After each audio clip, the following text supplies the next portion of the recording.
Well, I think that fundamentally it's good news because it removes a huge wave of uncertainty from the housing market, particularly the top end of the market, who have been sitting on their hands for the last 9 months since the budget in March. The government have lived up to their promise of trying to stop SDLT avoidance that they perceived as going on without affecting the rest of the wider market, and with that they've been successful. There have been three main changes.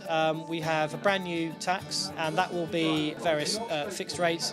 The government will also introduce new capital gains rules to apply from 1st of April 2013. Currently, non-resident companies don't normally pay capital gains tax when they sell UK properties. From April 2013, they will have to pay it. And the third significant change is that the government have accepted they need to introduce new reliefs to the top rate of SDLT. The government only want to hit owner-occupiers, so they will be introducing various reliefs to bring that rate down to 7%. So overall, it's kind of good news in that sense that we have a bit of certainty about what's coming in now. The good news is our clients will be better off.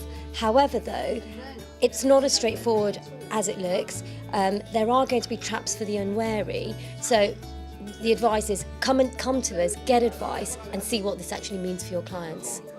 When it comes to working out what to do with your existing structures, the devil is very much in the detail. There are so many factors that you need to consider, and there is basically no one-size-fits-all solution for your structures at the moment. The kind of things you need to look at are the value of the property.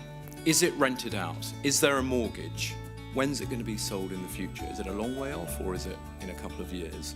Will it be a big profit when it is sold? What's their resident status? What's their domicile status? Will any of the exemptions that Jonathan talked about apply? Because all of those factors are the kind of things you need to work out or balance up in deciding whether to keep your structure or to dismantle it.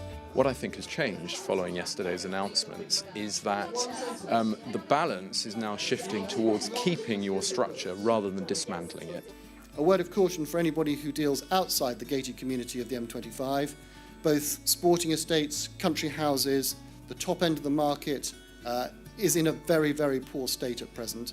The same things that we see operate in central London do not appear to apply when it comes to properties outside London, and 2013, for those involved in buying and selling properties, are going to find it incredibly tough.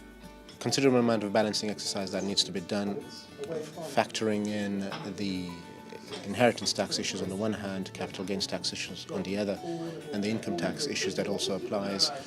So it's reviewing the structures is the key thing. It may mean that they don't have to change their structures, but it's a step that they need to take now so that the position they adopt is a considered one. It's all about countering stamp duty land tax avoidance. What the government doesn't like is the real or perceived activity of people selling shares in companies, special purpose vehicles, usually offshore vehicles which own properties, and therefore paying zero stamp duty land tax, zero stamp duty. That is what they want to stop. The key dates are 1st of April 2013 for the new annual charge. This is the annual residential property tax. If you're a company or another non-natural person who owns a dwelling worth over £2 million, you will be within the scope of that tax from April 2013. For the capital gains tax rules, it's the same date, 1st of April 2013. Any disposals by non-resident companies after that date will be hit by the new rules. In terms of the stamp duty changes and the additional reliefs which have been introduced, that is a little bit more vague. We've been told by the government that those rules are going to come in when the finance bill gets royal assent. We don't quite know when that will be. It's normally in July, possibly August. So in July 2013, possibly August 2013, the stamp duty changes will come in. So those are the key dates.